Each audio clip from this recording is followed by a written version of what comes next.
আসসালামু আলাইকুম। পল্লী নার্সারি মানে হচ্ছে রামবুটানের জন্য শ্রেষ্ঠ।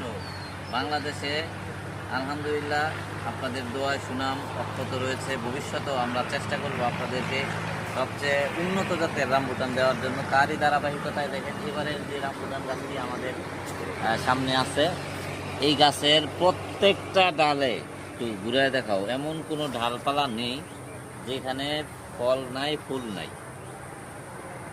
তো এটা যেহেতু অনেক বড় গাছ, অনেকেরই সামর্থ্যে হয়তো বা এটা কেনার সাধ্য নাই, সামর্থ্য নাই, অনেক দামি একটি গাছ। তো আপনারা আমাদের কাছ থেকে রামবুটানের নির্ভরযোগ্য চারা পাবেন। বাংলাদেশে আলহামদুলিল্লাহ আমরা চেষ্টা করি সবচেয়ে ভালো জাতের রামবুটানের চারা দেওয়ার জন্য। কলবের চারা, বীজের চারা তো অবশ্যই আছে। কলবের চারা যারা লাগবে আপনারা কিন্তু আমাদের সাথে ইনশাল্লাহ যোগাযোগ করতে পারেন। তো ভালো থাকবেন সবাই। আসসালামু আলাইকুম।